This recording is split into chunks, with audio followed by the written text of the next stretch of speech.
I'm Bob Mover, and I'd like to welcome you to our podcast, On the Real Side. The music you're hearing is a composition by the great Walter Davis Jr. called On the Real Side. And today we have a wonderful guest, a very brilliant, extraordinary piano player, and just a musician in general. But one of my favorites, and somebody with whom our friendship goes back quite a while, several decades. The great Mr. Benny Green is here with us today. Hi, Benny. Hey, Bob. So good to see you. How you doing today? I'm doing okay, man. Very happy to have a chance to, stretch out and talk with you. We had a nice talk the other day that, we talked so much the other day that we probably just going to stare at each other today. But anyway, I don't think so. I think, it's interesting to go to this stage of life where, one's values are a little essentially the same. But, there's certain things, like I don't really travel anymore because of this emphysema thing that, the doctor said, you could, but it's better not to go somewhere to avoid crowds and, because I'm high risk. And that reminded me of a funny thing that one of my friends and students used to say. He said he hates crowds, and that's why he became a jazz musician. I'm not going to co-sign that, Bob. I don't agree with that either. But it was a funny line. But, you do what so I've been doing this podcast, and like you, I'm going to say, I've just finished this music book, which is, I took some exercises that I was doing in my head in the hospital and everything. And mostly notation? Yeah, well, this is things that you would actually play them in different keys. It's along the line of Slonimsky with a more of a jazz orientation. Like the thesaurus and Oliver Nelson's patterns. It would have something in it like. Well, it would give you things to practice. There would be, my reader's all warped right now, but things basically on intervallic things, diminished things, and I don't write them out. Patterns? What's that? Patterns? Yeah, patterns. Like kind of musical equations. When I was in the hospital for 4 months, I had 2 months in ICU and 2 months in rehab. I didn't have my horn for the first time in my life. I had no access to a saxophone or piano. So I was just doing everything in my head.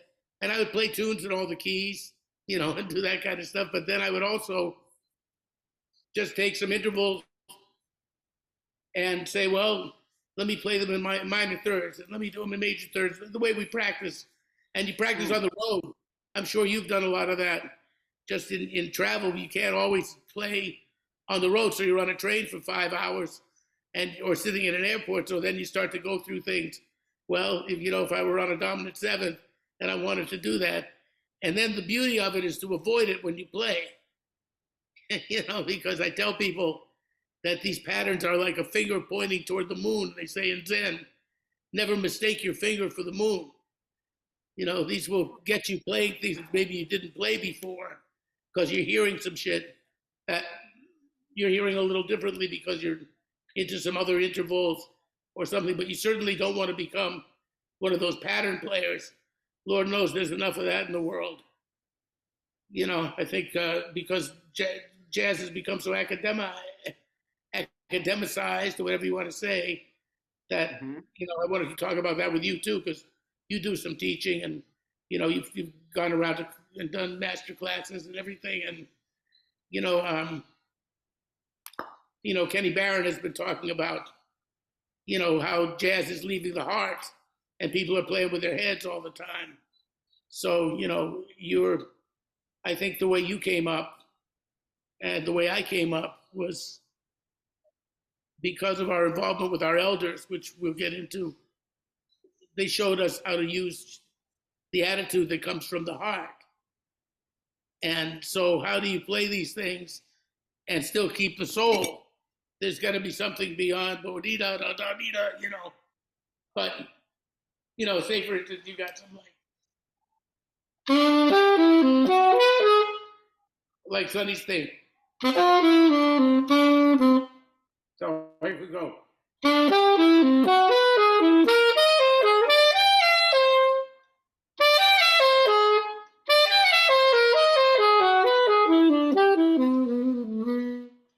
And just try to work that out, which we've all done that kind of thing. So anyway, I started to write them out while I watched baseball games.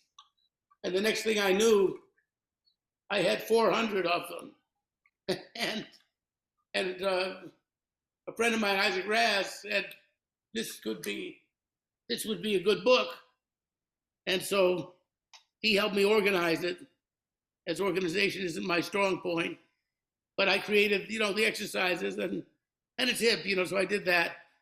And I didn't want to go too into that. But what I was going to say is that you have become quite an author. I've been really enjoying, and I also have been writing memoirs. And, you've been sometimes giving us a little taste. In Facebook, we get to read your writing and your memoirs of, the people you've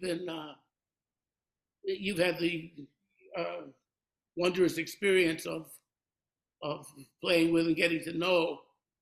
And so how's that?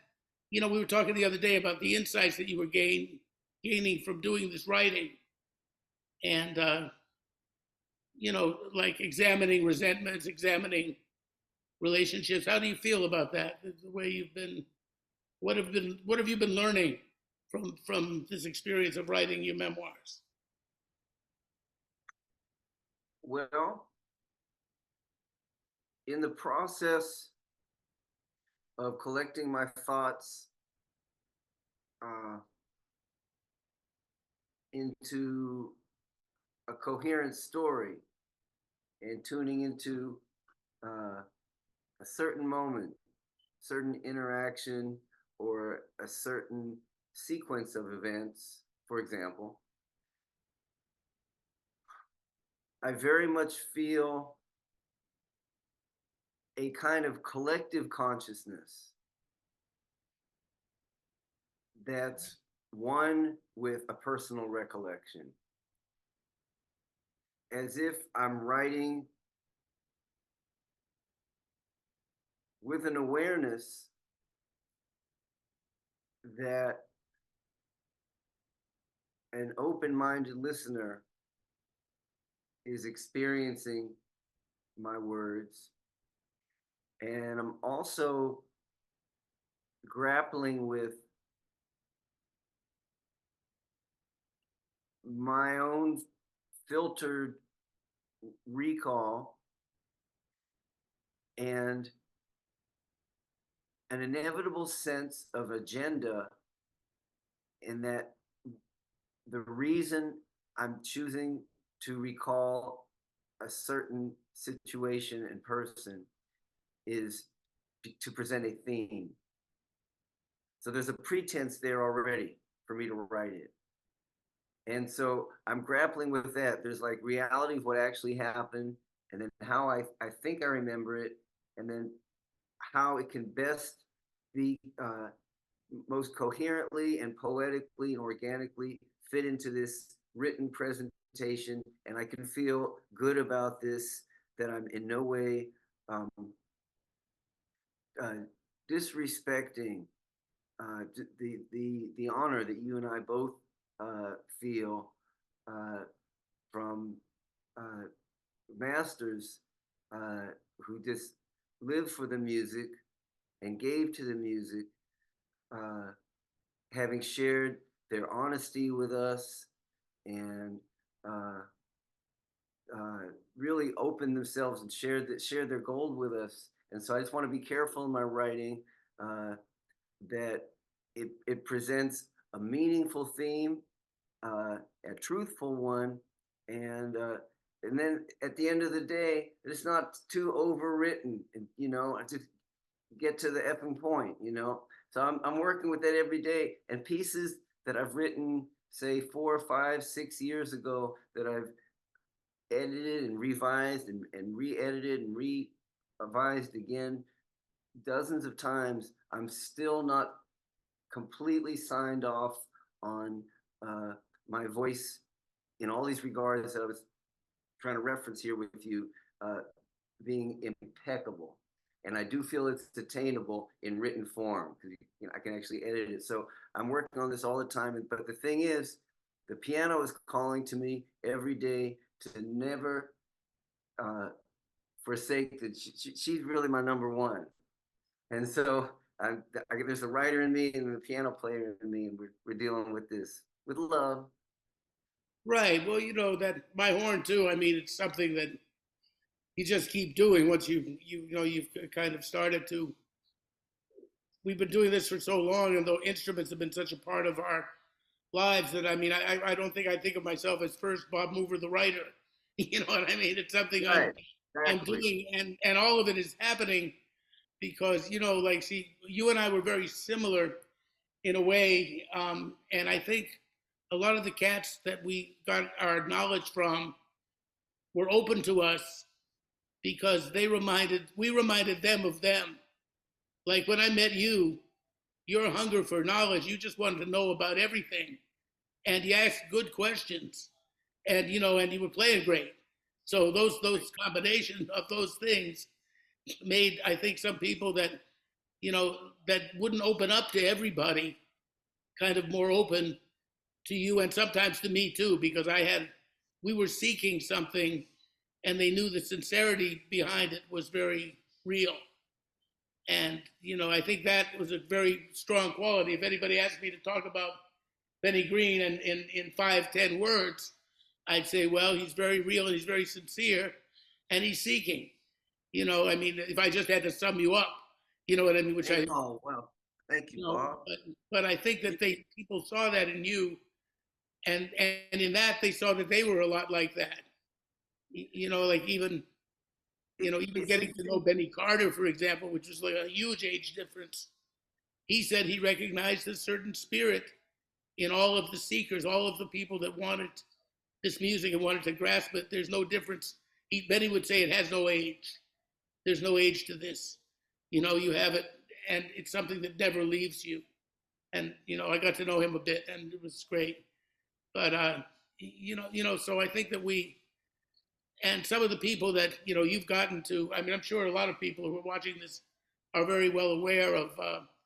You've had a very illustrious career and played with a lot of great people, and among them being just three to think of: Betty Carter, Art Blakey, and Ray Brown, and countless others. And even in doing my research, I even found that you were on some of these Bob Belden things with the music of Prince and stuff like that, which I He didn't even punched know. me in there somewhere. Yeah, I said I look at Wikipedia for everybody, just because we don't usually, when we talk together, we don't really do it. And then I wrote kind of thing with each other. You know what I mean? Like I know Sure. you've had a lot of musical experiences that I wasn't part of. So I was saying, oh, Benny, he recorded with him. Oh yeah, that one, I understand that. Yeah, looked about, yeah. And then I said, the music of Prince and the music of Sting.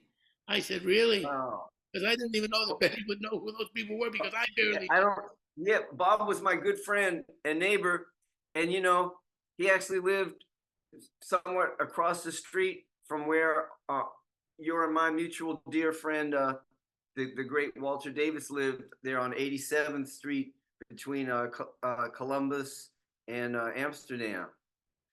Uh, but Bob lived on the north side of 87th there, um, and he made it his business to personally collect uh, physical copies of every single classic Blue Note record from the 50s This and is Bob 60s. Belden.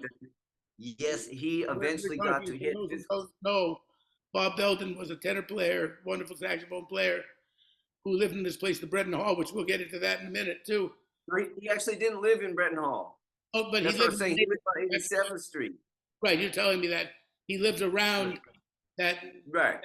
The Breton Hall had a lot of musicians in it too, but that whole neighborhood, Yeah. it was like somebody said, Me. you dropped a dime off of a building, you hit a tenor player. But I love it. But Yeah. go ahead. Bob collected every Blue Note Oh yeah, record. that's all. Yeah, so we hung a lot, and I guess when he got involved with Blue Note, I had forgotten that until you mentioned just now. He must have had me on some tracks. But they were, those were big productions, as you may realize. Those records you're talking about, that probably wasn't a small group thing. He might have had me play a solo on something with a larger group kind of situation. Yeah, I knew it wasn't really your music, But but I thought it was funny to see that you were on. yeah, dig this. Bob Belden got me on a record date led by none other than Bernard Purdy. It included Cornell Dupree. Oh. Who was the bassist? But yeah, man, I got to play on a Bernard Purdy date, and Bob hooked that up. So the Motown situation, kind of. Yeah, man, exactly. Well, you were flexible. I guess everybody heard that you had a lot of different ways of playing. That was one thing I noticed. And yet you were from the very beginning making them into your own. And that was an inspiring thing to watch you go through these different changes through the years, absorbing different influences, discarding others, that we all kind of go through to become whoever you are. And, I think people have a misguided idea when it comes to seeking. I'd like to know how you feel about this, but as great as Coltrane was, people think that in order to search or be a searcher, like you have to go to the borderline of almost non-music. You have to take the music so far out and change the style of the music and this and that. And then you're actually searching for something. And even, Sonny Rollins kind of did that too, seeing how far away they could go from it. Ornette had that kind of effect on people too. Albert Eiler, the new thing and all that. And that's a valid aspect of music. And Paul Bley and I used to discuss that a lot. Finally, the wisest thing he said was, Bobby, join the avant-garde. It's where the money is. That's sarcastic. I get it. But I totally get it. But, man, I love Cecil Taylor. Yeah, you're open to that. I like Ornette and all that, Don Cherry and all that music too. I had a period of experimenting with trying to do more of that, and then I ran into the arms of Walter Davis Jr., who also liked to get out there now and then. That's something you could do with Walter that you couldn't do with Barry Harris, for example. Dig it. Like Barry would kill you if you went there. Right, literally. But Walter was like, "Hey man, let's play a little free shit. Let's do that." And right on. So there were guys. What I mean is that even someone like Hank Jones was seeking. Like when you talked about your writing, that just it reflected your seeking type of personality. You want to refine it. It's the same stories. We only have our stories. We can't start inventing shit because that's what it is. But yet it has to be told in a way that all the nuances get there and all of that. And that's the kind of seeking that you do musically as well, while staying within certain parameters that you don't have to redefine music. And I think a lot of the trouble with some of the newer generation that I've heard, and I don't want to sound like an old fogey complaining about the newer cats, but one thing I find, there's a certain respect for tradition that the main people that people know and this and that, but not the idea of well, how do I put Sonny Clark and Bill Evans together and make sense, make something that's mine, which is what. Can I say something? Please, no, I don't want you to say that. Oh yeah. No, because I deal with this directly because if you think about it, Thelonious Monk is my first hero, my first musical hero, and he's the trunk of the tree for me. Nothing will ever eclipse this, right? But I also really love Oscar Peterson, and basically they're like opposite. Absolutely, that's what it was. I mean, and so look at that. I'm dealing with this for life because the truth of the matter is, if I'm being honest with myself, and I am, and honest with you, and I am, and honest with the music, which I strive to be, if I put on either of their records, my toe gets to tapping. And so, not to judge it, clearly I love them both. And so already this teaches me there's more than just one way to swing. Yeah, Because we can characterize that Monk's time is straight down the middle, and that Oscar's time is on top. Push, right? yeah, and I mean, you can behind. actually Except later it is, but no, go ahead. I'm sorry. I was going to say you can do the drop the needle test with Monk. You can put the very beginning of Monk playing Stride Dinah, or I'm Confessing, and then at the end of the track, check with the metronome. It's about the same, and it's swinging along the way, man. And then with Oscar, it's swinging like a dog. But if you compare the tempo at the beginning of the track to the end, it will be faster at the end. With Oscar and with Ray Brown, and they know it, and it's their concept of the time. But Monk, as we know, is right down the middle, and both of them really are so deeply compelling to me, viscerally. Absolutely, yeah, I see, and I've heard you kind of where I've been listening to you when I heard you play with Ray Brown one night. There was like, I heard you kind of working the Monk in enough to where it wouldn't piss Ray off, that you didn't sound enough like Oscar. You know what I mean? There was like, I said, Betty's walking a fine line here, because you got to right. You got to respect the gig too. You got to respect the gig, because I've had conversations with Ray about Monk, and as you can imagine, Ray personally, he prefers Oscar for his kind of music. And I just, throughout my life, I don't even have to scratch my head to figure it out. I've met people that are more Team Monk and people that are more Team Oscar. Like, I don't have to bat an eye to know that Bob Movers is Monk, right? You're a bebopper. And like I said, I come from that. My foundation is Monk, but I really love Oscar. And so it's a cognitive dissonance. I had to say, this exists in me, this cognitive dissonance. Right, and I was enjoying your particular seeking. That's what I mean. In that, within that, how is Benny gonna kind of put these disparate elements together? And when you played "I'm Walking," the Fats Domino tune, "I'm Walking," yes, indeed, you and me, I'm a long time ago. You come back to me. You hit me. I said he got it. I remember that moment. I was listening, and I wasn't so sure for a minute there. We're honest with each other about these things, So I was saying, he's striving. I hear where he's going.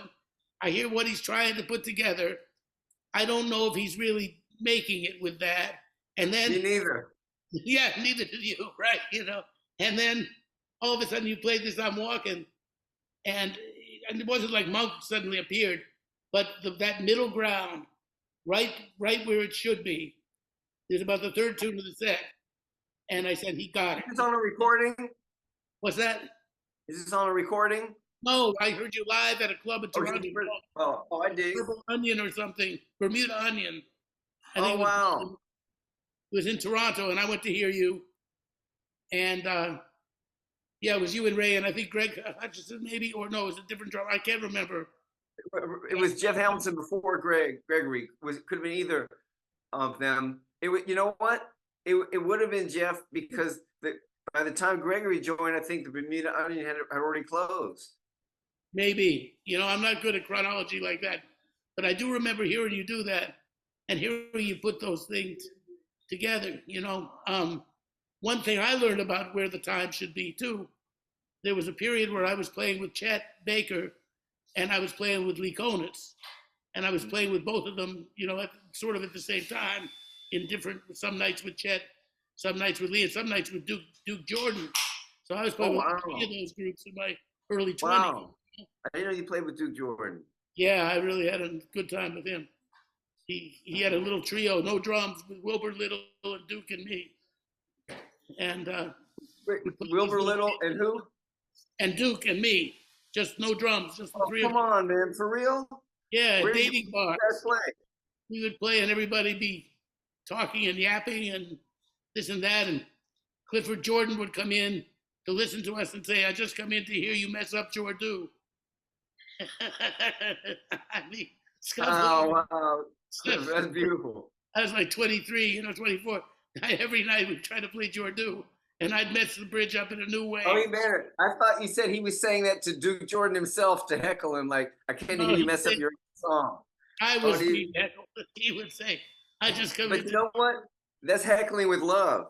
Yes, it was. Clifford was a heckle. Like, I came to check you.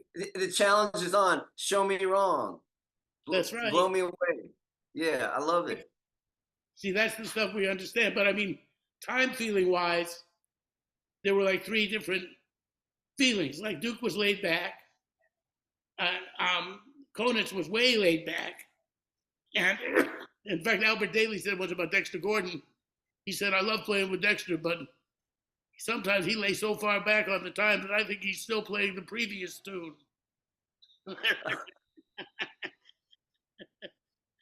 and Chet, quiet as it's kept, was not laid back. Chet was right on the beat. He was one of those guys, you drop the needle, like it would be exactly where he started it. And he was on top, like when he played Conception, I would be playing it like I played it with Lee. And Harold Danko, who was a piano player, he pulled my coat to the fact, he said, "You know what you're not doing? You're playing your eighth notes with Chet like you're playing it with Lee. So it always sounds like you're behind. You don't really get where he's on top of the eighth notes. You got to pull your eighth notes up." And I said, "Oh, yeah, he's right." So, wow, check it. I got to check that out. Did Chet Baker record Conception early on? I know you're talking about playing it live with him, but now I'm wondering. There's a couple of live records where he does play them, where he plays Conception, not with me, but we didn't really make a live record of that, but we did play it quite a bit. He plays the Miles version. Oh, he does, the bridge. Version, the Deception, or whatever it was called. They called it a different name. Yeah. But actually, it's called Conception on that Prestige record. They still call it Conception, the one with Sonny Rollins and Miles. It's and Jackie. They call it Conception, but it's that. Bish is on there. My teacher, Walter Bishop Jr. Well, Bish, I played Bird with Strings with Bish. I got to go through there. Yeah, we played it in France. The Bird with Strings arrangements. Bird with Strings. Yeah, and we would play a quartet set before, and then we put on to play with the Bird with Strings. Oh my goodness! I got to be one night at this festival in France. It was a weird thing. They had a thing for the French TV. It was in a place called Saint Quentin, which is San Quentin, which it was. But I was supposed to do what they called an animation. It's an animation, which means a little commercial in the afternoon for the festival at night, play with some local cats. But the local cats were all free players, and they wanted me to go and do this. And I had to play Bird with Strings that night. So I was thinking about having to do that. And Bish said, "You want to have something to eat?" So we got off the car, and we took the ride from Paris. We'd just been talking all day. And I was getting into this vibe, like being a method actor. I've got to play Bird tonight and be myself. I can't, this is a very important thing. So I decided to blow off the animation and just have lunch with Bish and talk about Bird and talk about that feeling. Yeah, how when you're with the elders, they're giving you something that's beyond just music. It's something, a feeling, right? You've got that. Amen. Absolutely. Yes, sir. And so it was more important for me to play well that night, to spend that afternoon hanging with Bish and just talking about life. We didn't just talk about Bird. We talked a little bit about Bird, and we talked about different things, and just the way you and I talk. But it was cleaning some shit, cleaning his knowledge and his experience. So that night we played a good concert, and after the concert they said, "We're not going to give you all your money." I said, "What do you mean?" They said, "Well, you didn't play that animation in the afternoon. Francis Baudras signed the contract for you, and he agreed that you would do this, and you never showed up to this, so we were withholding a third of your salary." And I said, "Well, I was having lunch with Bish, and I was talking, we were hanging out, we were having a mental rehearsal. You know what I mean? We were doing this. This was more important to me." And they said, "Well, you still didn't do it, and we're not going to give you the money." So they held me over an extra day. They said, "Okay, we'll give you the money if you play tomorrow with Jackie Terrason for free. Well, not for free, but for the rest of your money." And I like Jackie, and it was fine. Yeah. But I haven't. Man, he's really something. Yeah, he's a terrific musician. I hadn't heard him in a while. Yeah, someone was a friend of Anyway, to mine. make a long story short, I was sitting there, and I'm upset, and I'm just like that. And Bish says to me, "Well, man, you want to play like Bird, you got to expect to be treated like Bird." Whoa, deep. So that's how they'll take it. So, but Wow. you did, you know, you were a cat that, um, generally, how did, like, for instance, the experience of meeting Bish, was it at Bradley's, or how did you you came to New York? Let's do a little of your background. You're born in New York City, which I didn't know before Wikipedia, thank you. And then you moved out to the Bay Area. Is that right? And Long story short, yeah. now you Via Seattle, San Francisco, Los Angeles, and Albany. In late 1968, we settled into our family home, uh, which is where I speak to you from today. really, wow. Um, yes, sir. Uh, And uh, so I grew up in Berkeley in the 70s. My father introduced me to the music. Are we? I don't mean to sound facetious. Are we going to do my whole well, bio? Because yeah, because you're I know talking about your how did dad I meet played Bish? tenor. How did I meet Your Bish? dad played tenor, but he did something else for a living. Tell me about that. Let's do some of that. You know, Okay, uh, tell you about. I'm sorry. Tell you about which? well, your dad, and well, what was he like? Is he around Sure. still? And he played the tenor, and I know he got you into jazz, but he had another profession as well. Just go ahead, play a solo for a minute. Let me know what's. Yes, sir. So my father, Bert Green. He was born in Pittsburgh, Pennsylvania, 1928, and uh, one of four brothers, uh, and they grew up in uh, not poor, but whatever back then you would call, you know, lower middle class neighborhood, and the demographic was essentially Jewish and Black American. And my father grew up as a child with Stanley Turrentine's older brother, Tommy Turrentine. I knew Tommy well. Played in his band. Tommy, yes. So I have a beautiful photo of their first grade class. My father Oh, and Tommy in the front row. Yes, sir. oh man. And yeah, Tommy called himself my uncle. But uh, my father uh, really developed a love for jazz early on. Lester Young was his man, Uh-huh. but he loved everyone.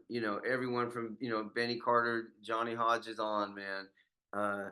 And we went to hear Dexter. I'm with you. Please Yeah, continue. my father and I went to hear Dexter a couple times together, uh, and he gave me my love of the music. There were two records in particular that he used to play almost daily. I want to say one was a Thelonious Monk album, Monk's Dream, Charlie Rouse, John Orr, Frankie Dunlap, 1962. And Yeah. another was a Charlie Parker collection that that the core of which was some of the classic 1947 quintets with young Miles Davis and Duke Jordan and Tommy Potter and Max Roach, Scrapple from the Apple and Dewey Square and those things. So I was The hearing dial those. record. Yeah, man. So I was hearing that, and when I went into the fourth grade here in Berkeley, Longfellow Elementary School, which is still here, I was introduced to a man named Phil Hardiman, who had a jazz program that had been founded by Dr. Herb Wong here in Berkeley, I and read some of his Phil liner notes. Hardiman would go, exactly same man. Yep, journalist, wonderful Dr. Herb Wong. He founded this program, and Phil Hardiman, beginning at the fourth grade level for 9-year-olds, he would go to the various Berkeley public schools. And so your dad would take you to hear music, and would he sit in sometimes with people? my father and I um, didn't go to jam sessions together. We as I said, he took me to hear Dexter a couple times, but um, my father, he played some gigs here in the Bay Area, but the thing with him was that he did not read music. He played with really good feeling. My father could swing, Mm-hmm. but so it would need to be a certain situation where they were calling, certain songs, generally of a certain era, and it was a situation where you could do like what they used to call a casual. Well, they asked somebody, I forget who it was, but one of the great jazz players, they said, "Do you read music? Can you read?" He said, "Not enough to hurt me." I love it. um, yes. So yeah, my father gave me my love of jazz, and man, he was my biggest supporter. He and my mother. Are Um, they both are they both gone, or are they there still with you, or oh what? yeah, yeah. They no, they both ascended, but they're very much with me. Not only wherever I go, and certainly whenever I sit down to play and touch the piano, but actually here in the house I'm speaking to you from, uh, their spirits are just so strong and omnipresent. Uh, and Yeah, but I was born in New York, and I uh, I moved back in 1982 when I was 19, and specifically uh, looked for Walter Bishop Jr. I just had an intuition about uh, learning from him, hanging out with him, talking with him, studying with him, being mentored by him. Uh, And you had not met him. You'd only heard him on the Miles records and the yes, Bird and records. whenever I heard him, like on the records with you mentioned the Miles Davis record, Conception, uh, and with Jackie Big, McLean, the yeah, Donna, computer swinging, and the live date they had with Kenny Dorham, Into Something, um, and playing my little suede shoes with Charlie Parker, KC Blues, and I was hearing whenever I heard him on those records, I really I really had this kind of an intuition, Bob, of like sitting with him at the piano and him helping me, and so and I was especially intrigued because he wasn't coming out here and playing in the Bay Area, Keystone Corner or anything. So he was sort of like an underdog to me, and that made him even more sort of mysterious and intriguing to me. So I met Bish at Mark Morganelli's Jazz Forum. You remember the loft at Broadway and Bleecker, which is Oh yeah. also where I met Walter Davis Jr. You were asking earlier about how Walter and I met. And um, Mark Morganelli, uh, along with the musician participants in a videotaping session for a presentation called Music in Monk Time that included Carmen McRae, Dizzy Gillespie, Charlie Rouse, Milt Jackson, um, uh, Larry Gales, Ben Riley, Uh, um, yeah, who am I lead? Like Monk musical family, John Hendricks, um, and Walter, and in between takes, uh, maybe I think Mark must have been Mark who introduced me to Walter, and I wasted no time asking him if I could take a lesson with him, and he said he was amenable. So I went to his apartment there on I was saying West 87th between Columbus and Amsterdam. Uh, Walter Booker lived in the same building, okay. uh, and Walter asked me to play something. I was pretty nervous. I wanted him to know I like Bud, and I played a very sort of shallow version of Bud's arrangement of "My Heart Stood Still," like you hear him playing it at Birdland in 1953, but just Yeah, I very remember. superficial. Yeah, yeah, and yeah, I think Walter kind of stopped me early on, and he sat down and he really played the song for me. You know, and that was I something. recorded that with him actually. So, Oh my gosh, is that yeah, we made available? a record with Kenny Washington and Ron Carter on the same label that you and I did that record because Humphrey Walter was supposed to be on that record, but he went to Paris to play with Jackie McLean, and I met him the next week over there because he was doing 1 week with Jackie and 1 week with me at a club, the Magnetic Terrace. But Masuo got us both record dates on this label, Pony Canyon Jazz City. So on Walter's record, in fact, the song on the real side came from that record. He did largely trio. I played on 3 tunes, I think, maybe 4, and one of them was "My Heart Stood Still." So Wow. and he always played Bud's. I love the when da da da da da da da da da da da da da da. You know, with the Yeah, the end. Da da da. Yeah. Well, don't be yeah, yeah, Bud. yeah, yeah, yeah. At the end, the last 8, Yes, and he I'm hearing it. yeah, and that beautiful C major chord in the middle of the bridge there was so nice.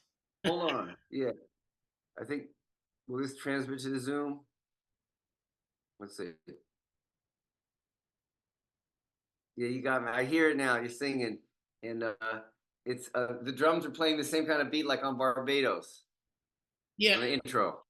Okay, hold on. You got me now. Ha ha ha. Go ahead, Ron. 1 second here. yeah, we're not hearing it, but Oh no, it's not on yet. Stay with oh, me. I'm that's pulling fine. some up. Okay, bear with me. And okay, let's see.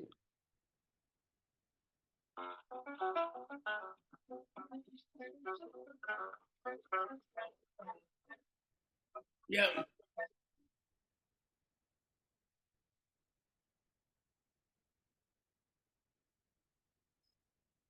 yeah, not hearing the rest of it, but I hear it in my head. Oh wow, it wasn't transmitting to Oh, our. but we heard the introduction. Oh, so we did that. Yeah, that's. Yeah. Thanks for reminding me. It's so beautiful. Yeah, so you played And that then for Walter. Clancy So you played Plain that. went to Trolley. you know, Walter, when I knew him at first, he lived on Hudson Street, downtown, before he moved up to 87th Street. And I lived on Leroy Street, so he was like literally one block behind me, almost directly. So I used to just drop in on him sometimes. I just would ring the bell. If he didn't want me to come, he just didn't answer the door. It was very simple. But sometimes if I just had something on my mind, I'd just come up and play with him. I'd knock on the door. When you're young, you really have no compunctions about that. As an older person, I'd never do that. But but I said, oh, he'll be happy to see me. I mean, what a conceit. But I hear you. I love it. you know. But so Well, anyway, you went to his house. He gave you this lesson. What did he say when he heard you play? well, yeah. He didn't make any particular comments about my playing. That was the first comment, was actually playing the song with some genuine, like, from the bottom up, knowing the melody, knowing the root movement, good counterpoint to playing the song. It wasn't about exemplifying a style, playing the song, real piano, real melody, real song. And then, so he said, so what is it that you'd like me to teach you? And I said, I want to learn about Monk and Bud. And Walter said, Monk and Bud. You just said a whole lot right there. You want to maybe narrow it down a little bit? And I said, well, they're compositions. And he said, that's still a whole lot. You want to be a little more specific? And I said, could you teach me something by Bud Powell? And he said, okay. And he proceeded to show me Tempest Fugit. And he began with the intro here. I can play the piano.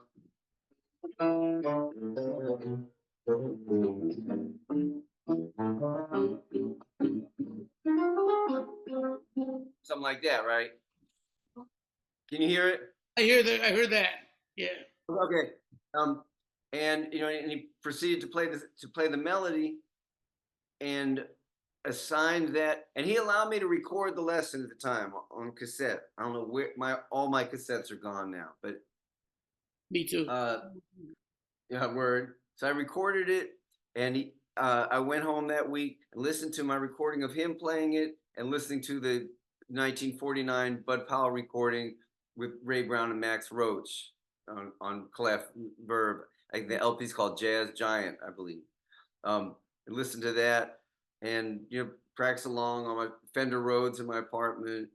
And I came back the next week and began to play the intro, started to go into the melody. He motioned me off the piano, and he started playing the intro really slow and rhapsodic.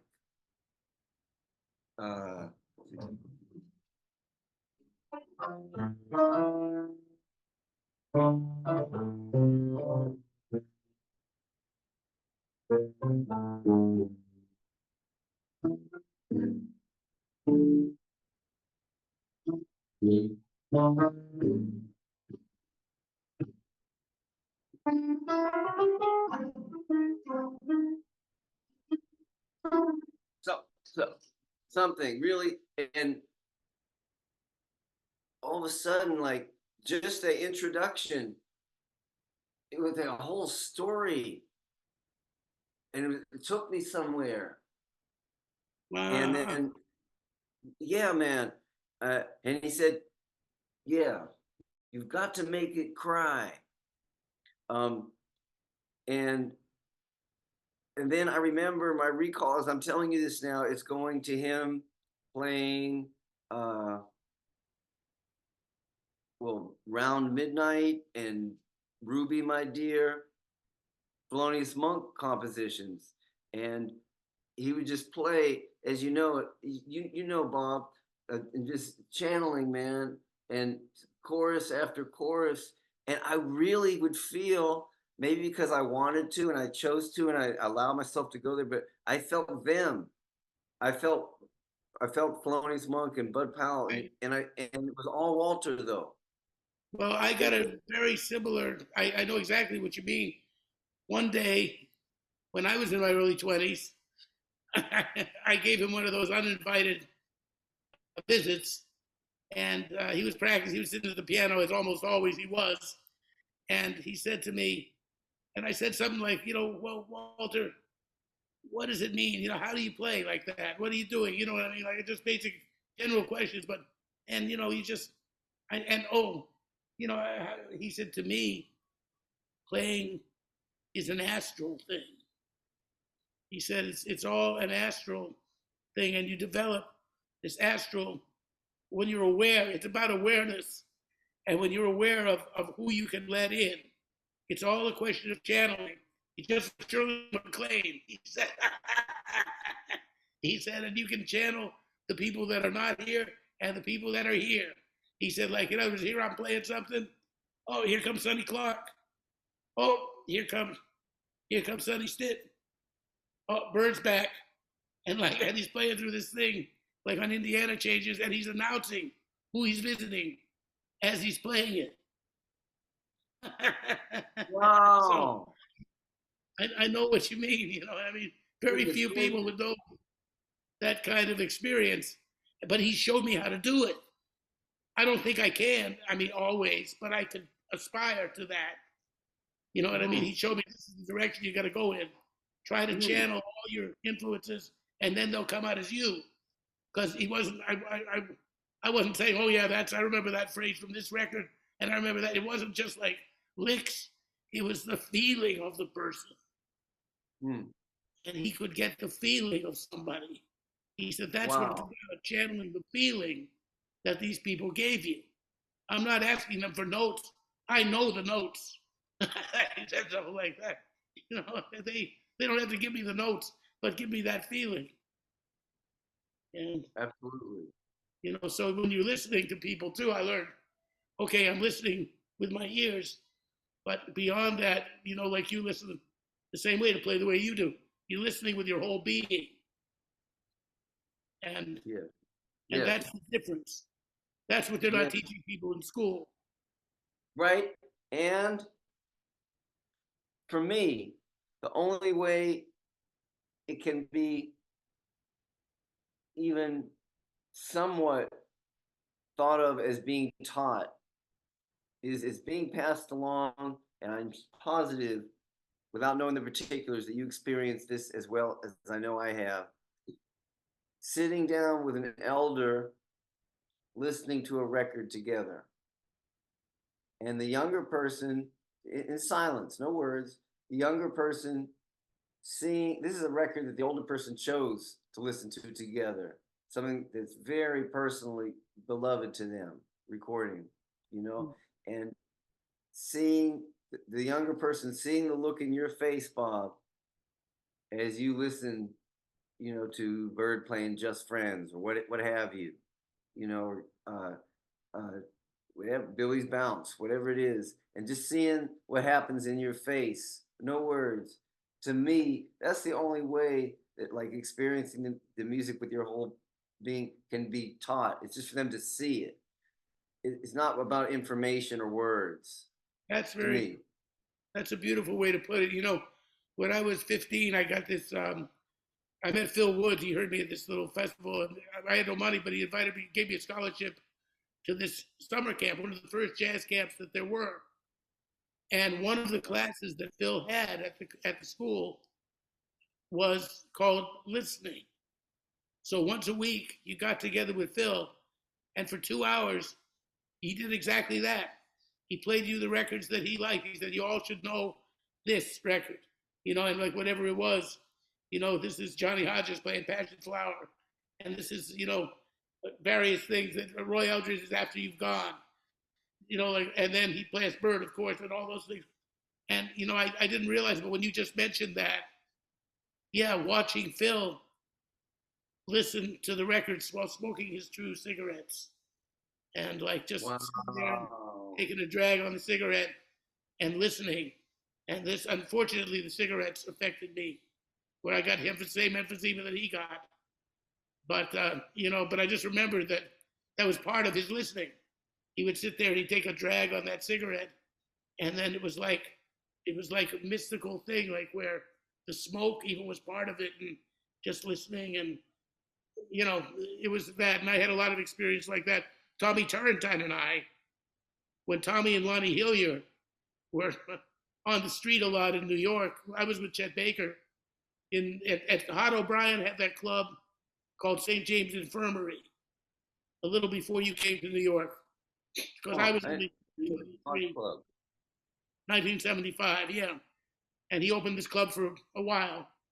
But every night, Tommy Turrentine and Lonnie Hillier, they were often together, the two of them. And the liquor store wouldn't sell them booze anymore. I guess they created some melee in there one night or something. And so I would go and buy them the booze. They'd have me go in and I'd buy them the liquor. And then Tommy would come to the club and he didn't own a trumpet, but he and Chet Baker would pass Chet's horn back and forth and play it together. And what I meant to say, then I'd take Tommy over to my house, and Tommy and Lonnie some night, and they would sit with my little Wurlitzer electric piano, and they were both good piano players, and they would show me stuff, the right changes to something or something in that, and then we'd listen to records.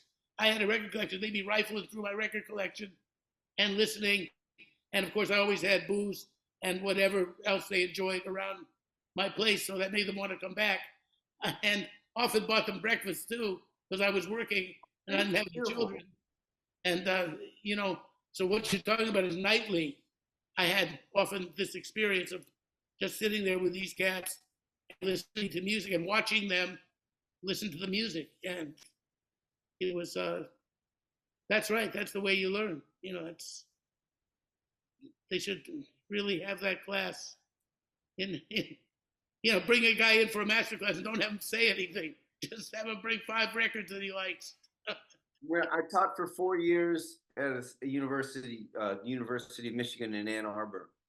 Ah. And but I was the new guy on the faculty. And every faculty meeting, I would suggest that we have a class, because our whole jazz department was pretty small. Like not a whole lot more than 50 or 60 people, including faculty, faculty and students combined. Each day we have a class, 1 hour, 60 minutes, that the whole department attends. Rotating faculty lead the class each day, not the same person, very important. And that person on their day, their 1 hour, they choose an LP,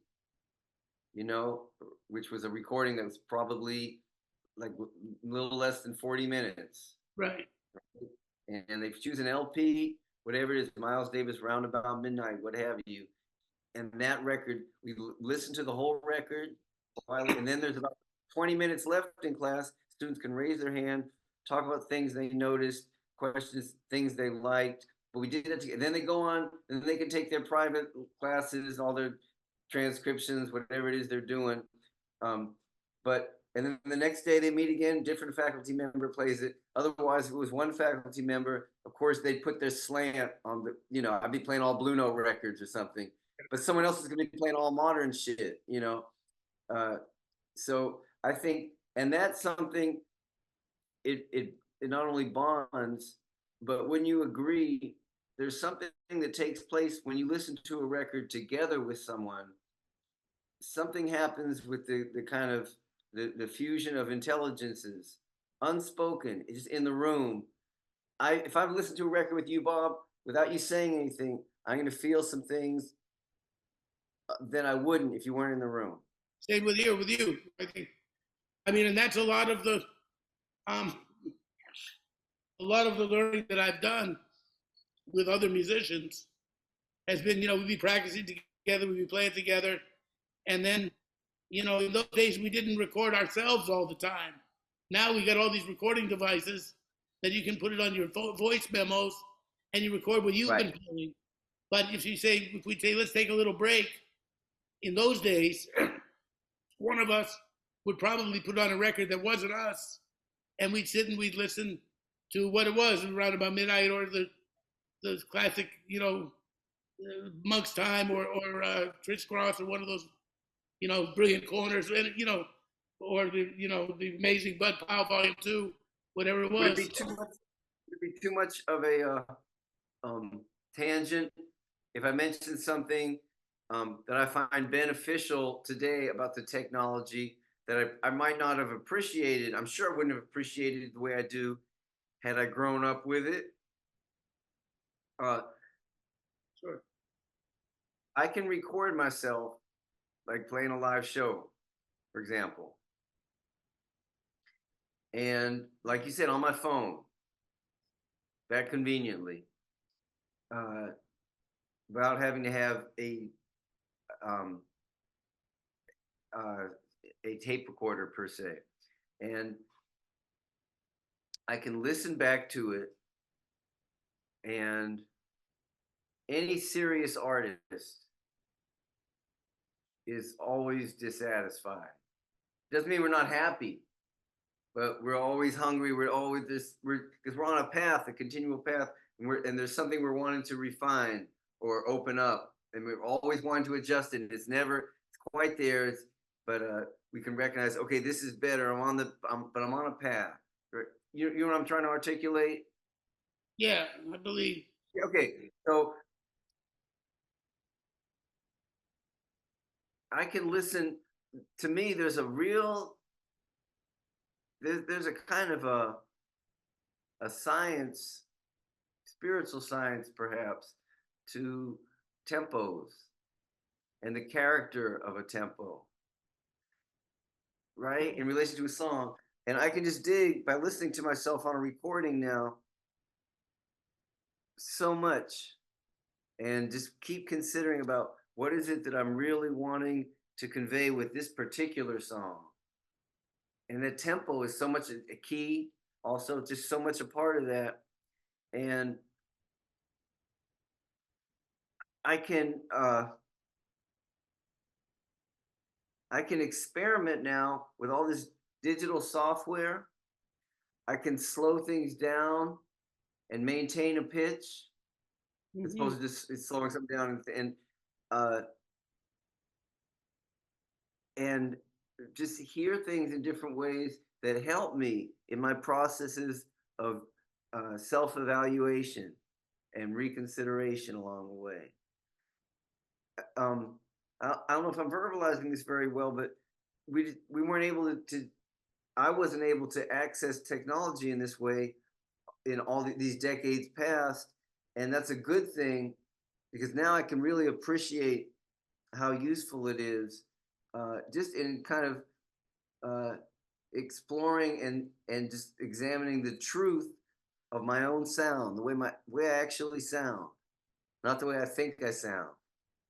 Yeah, it's very good for that, and I wish we'd have had that, years ago. I mean, this record that just came out with Walter Davis Jr. and me, this concert in Salerno that we did, that Corey Weeds just put out on Cellar Jazz, Reel to Reel, I think it's called.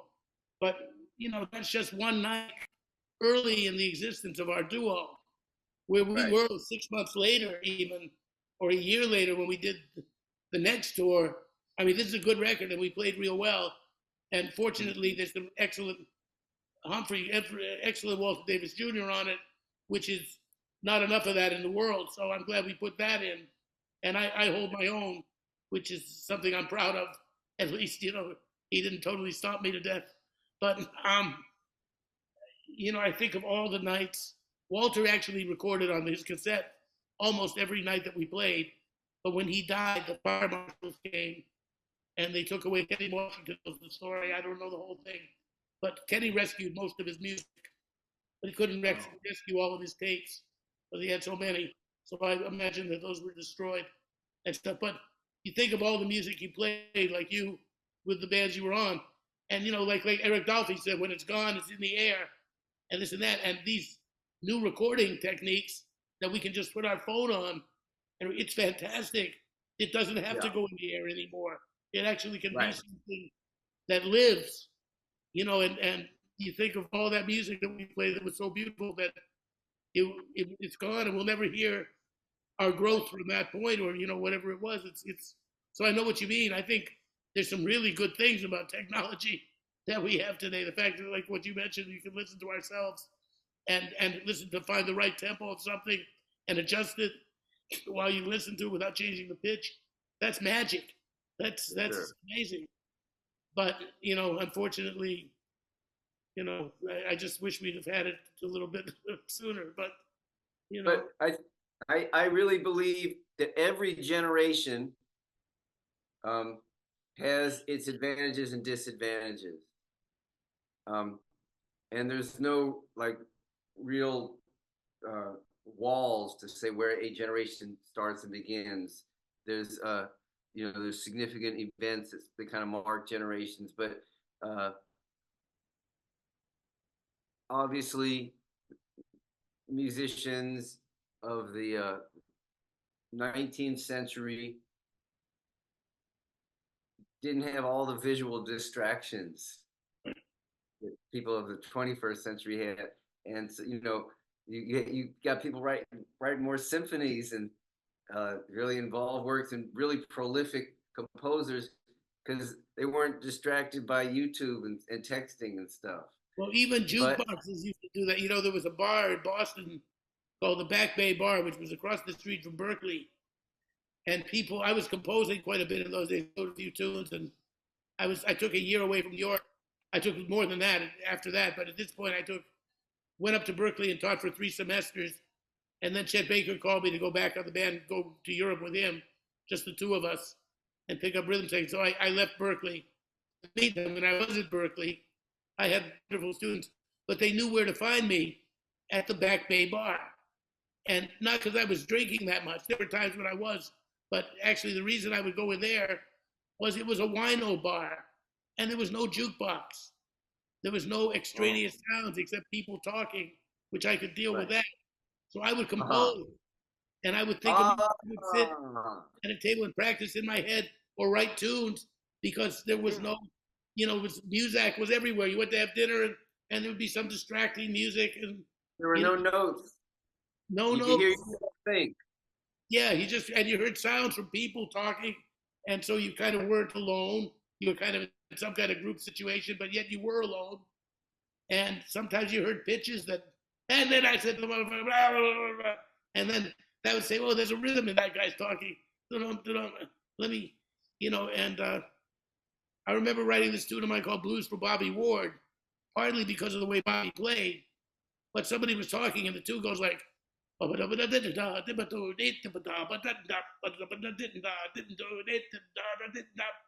and that's the rhythm that kind of is the motif it's built on. And somebody was talking with that kind of rhythm.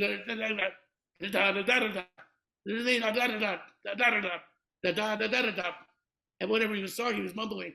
I say, that's a nice rhythm they're talking with. What can I do with that? And had there been music or background music, it never would have happened. It's one of the best things I ever wrote. You know what I mean? It's a funny thing Yeah, like man. that, and Tom Harrell and I were once in a bar, a Blarney Stone, and Name That Tune was on TV, and we realized we would have been millionaires if we, For real. yeah, You we guys named did well with that tune. between the two of us. Every time they have a tune and 3 notes, oh, I know that one. I know that one was like. Now they Oh, play Name dang. the Tune, I wouldn't know anything, and name the tune of the last Right. 50 years. Good luck, you know. I feel you. By the way, I heard something. I'm really getting off the topic for a minute, but did you hear? This kind of made me sad. Maybe you can give me a more heartening comment about it. But the Great Day in Harlem photo. The famous photo by Art Kane. That was an Esquire with all the musicians on the street corner in Harlem. That one. They made the movie about it, Gene Bach and Of everything. course. Well, they've remade. They did another version of it in 1998, and there were only like 10 or 15 people left in it. It wasn't very. It's a little bit sad. But now they've redone the picture on another street corner with 50 years of rappers. And it It made doesn't me, undo the original. Nothing to do with the original, except it's the same location. I'm saying it doesn't undo the original either. No, it doesn't undo the original. That's true. So we have that, but I just thought Yeah. it made, like the idea of relevance. We're playing music that, 50 years of rap. Wow. yeah, 50 years of rap, and that's relevant. But now jazz, trying to convince people or to trying to keep its relevance, it's really, I think we're going through a struggle with that because we are kind of the last cats that experienced these giants. I think, and they, Can I say something about this? yeah, um, Um, please. I don't worry anymore about being uh, relevant. I am. I'm saying I am as in I exist. And so I'm relevant how I am to who I am. Yeah, But that's this sense of FOMO, they say fear of missing out, FOMO, the sense of FOMO uh, for artists to sense that there's this outer place, position, profile that's relevant, that's in flux all the time, and they're supposed to be in sort of in angst to want for that is utter bullshit. As I said, I am, meaning I exist, I'm valid, and I'm relevant to you because you asked me to do this with you today. And I'm not relevant to the person that I'm not relevant to. And no one is relevant to everyone at all times. But I think because as I get older, man, I want to be happy. I want peace. And so I don't want to be worrying about why aren't I on such and such a festival? Why aren't I in such and such a magazine? If magazines even still exist, I don't know. But I mean, I don't. A couple people have said to me, "Have you seen the this year's lineup at such and such a festival?" A couple of people, and I said, "No, I'm really not thinking about it." And they said, "Well, it's not so much whatever straight ahead jazz in whatever words they said it." And I said, "Well, I understand. It's like a festival is a business, and uh, I would imagine that whether I like it or not, or it's something I want to listen to, or what have you, it's really beside the point that as a business, they need to be able to sell tickets to young people and give young people what they want to hear. And so it's an entity is not an artist. So I don't hold entities to artistic uh, standards. They individuals who are in charge of entities can hold themselves to standards. But as an artist myself, as an individual person, I just don't want to be living with fragmentation consciousness, Bob. Like that's there's cool. this way that other piano players play that I'm supposed to be more like because I had a good effing taste of that when I was signed to a corporate label in the 1990s, which happened to be Blue Note.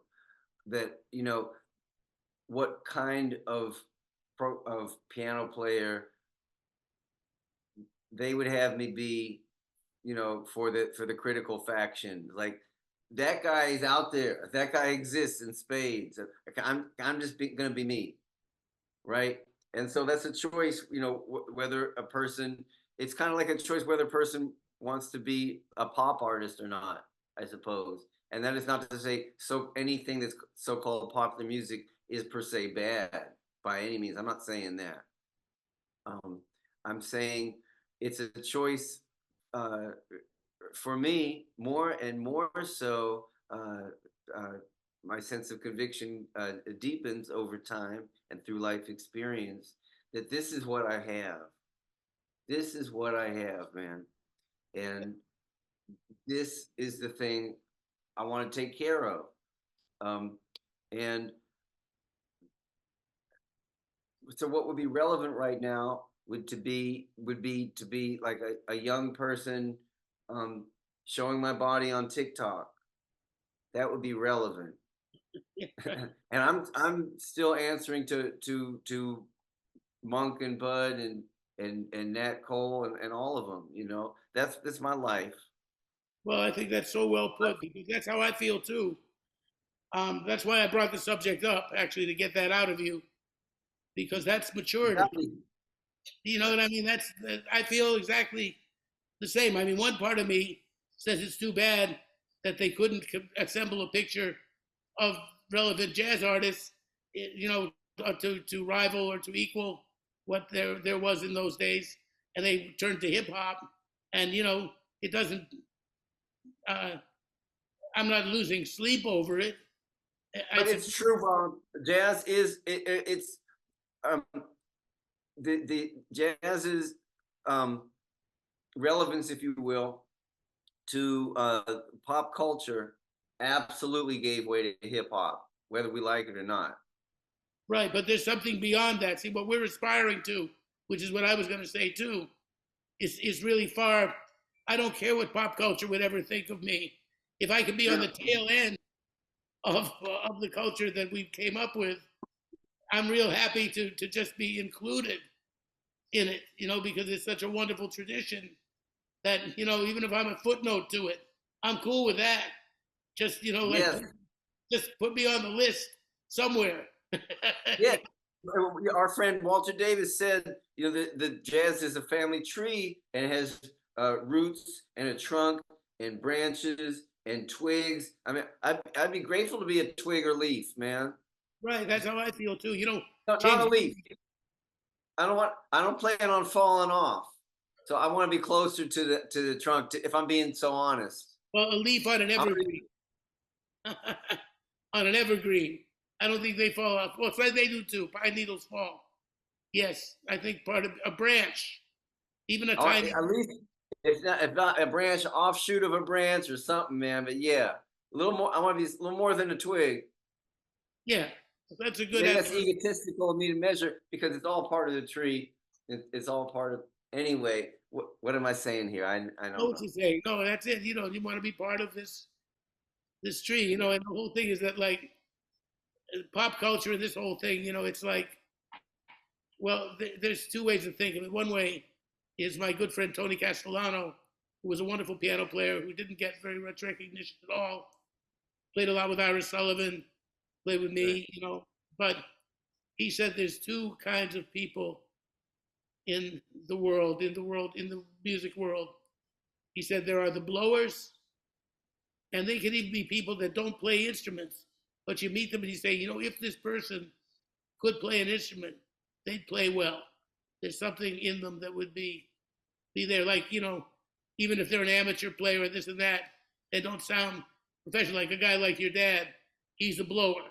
There's something in him that he's got the feeling, he's got the spirit in his existence, in his life.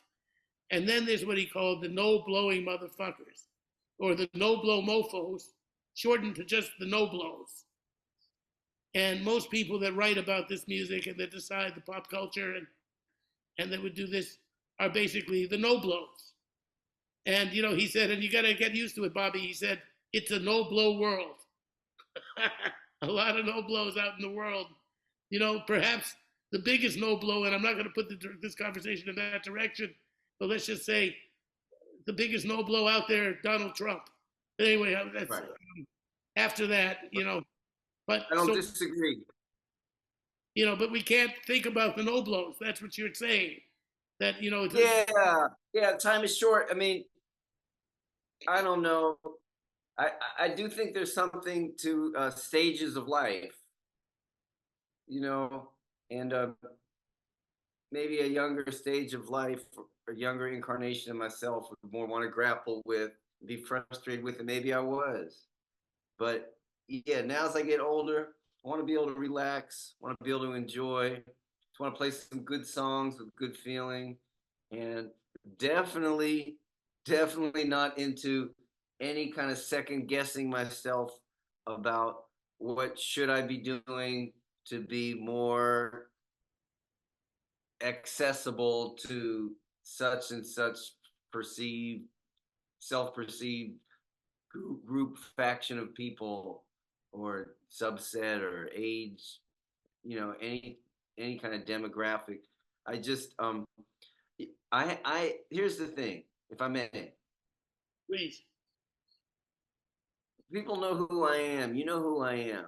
And I don't say that to say I'm super famous. My point is I am established who Benny Green is. And I'm grateful for what I've been given, and I want to take care of what I've been given. I'm not looking to see how I can parlay it. As far as I'm concerned, those people that are interested in what I do, listen to me and are looking to me to take care of this particular human, this particular artist, Benny Green. And so I'm not looking to make that person over. I'm wanting to take better care of this artist, who I am, and better continue to better respect my existing audience, which by nature is going to have young people coming into it. I'm seeing it continuing to happen. Young musicians, young one of the listeners. things about young people, I was hardened a couple of years ago. I was playing a gig, and there was a group of kids, like college students. They came in, and they said, "Do you know a tune called Woody and You?" I said, "Sure, yeah." And I played that. They said, "Do you know? I've been listening to Monk. There's, do you play Crisscross?" And I said, "Well, not tonight, but I mean, I have to kind of. The rhythm section doesn't know that. You don't just throw that out. That kind of tune. I had to explain that, but we do play Panonica. I can do that for you, And they're like this. So in between sets, I naturally gravitated to sit with these kids, and I say, you guys seem to be, like really into the music. What brought you this way? They said, well, our generation, and this is about 10 years ago, is bombarded with things that we are told is quality, and it's not quality. So we are desperate to find quality in this world. And one thing, we started to listen to this music, to jazz, and especially swing and bebop, and we realized that there's a wealth of quality in this music. So we're all excited about the fact that here's quality. They're telling us that this is quality and that's quality, and they're lying to us. It isn't. Now we found something true, and that's why we go to hear people like you, and that made me feel, better than 5 stars from down, whatever. You know what I mean? This was the real. Feel it. That's the real review, right? Right there. Review, and I think that. No, go ahead. I didn't mean to interrupt you with my body language, but I guess I broadcast it anyway. I must apologize, Bob. I really do need to wrap. I got a bunch of things on my plate, including practicing. I got some things to take care of business wise. Well, this is fine. I'm really sorry. What if we do? If we don't have what if we do a part 2 in the future? I'm happy to. We got plenty. We got enough. I'll be happy to set that up.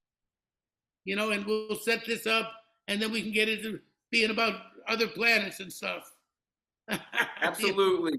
And maybe we can, and we'll do like a good uninterrupted, like a good solid hour. We can plan, target any points you want to make sure we get to, and have that organized so we make sure that we stay on.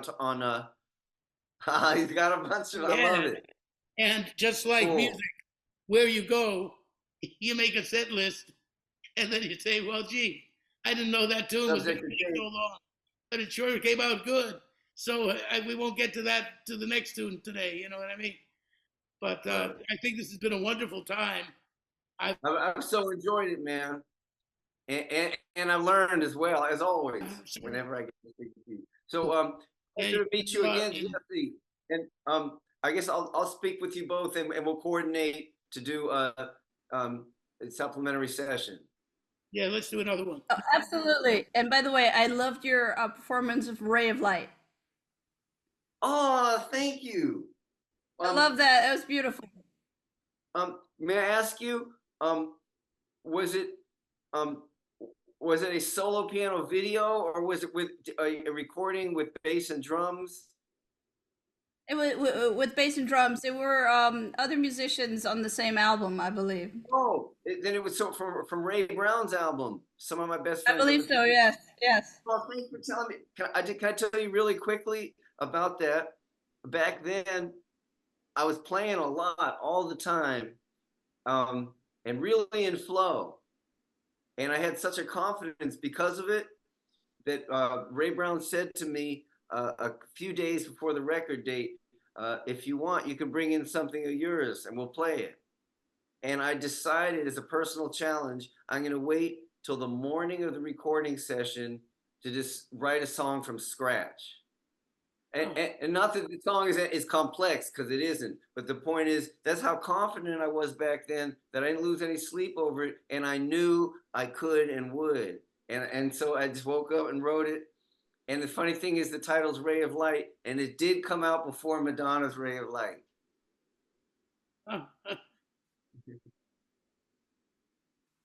But yes, I just wrote it a couple hours before the date. Huh? Beautiful. It's a beautiful piece. Hey, but pleasure working with you both, and I'll set you free and look forward to seeing you soon. All right, I'll give you a call, Sounds great. or email or something, and we'll set up the next session. Sounds Beautiful. good. Great fun. Well, first of all, let's do a formal goodbye to Benny. Just give me one more minute before you go, just so we can say it's been a real pleasure today talking with a very distinguished, illustrious, wonderful person and wonderful musician, Mr. Benny Green. A real pleasure, as always, to talk to you, and great to talk to you in depth. Next time, we're going to have a part 2, because we didn't even really get into all these wonderful people that he worked with specifically. Didn't talk about Betty or Boo or Ray and other little experiences that extraterrestrial beliefs that we hold. We'll hold you in suspense Well, for some of these ideas. on that note, Kenny Barron said, "Surely this cannot be the pinnacle of intelligence. Surely this cannot be the pinnacle of universal intelligence. This here now." You know how Kenny Barron tells you he can't do something? You say, do you think we could do that? And he goes, all things are possible. That means no. Oh, wait, all things are possible. And what does he follow it with? That means no, he doesn't say anything. I say, Oh, that means, he oh, says that all means things you are have no, possible. all things. I say, I think that means no. Wow, that's so graceful.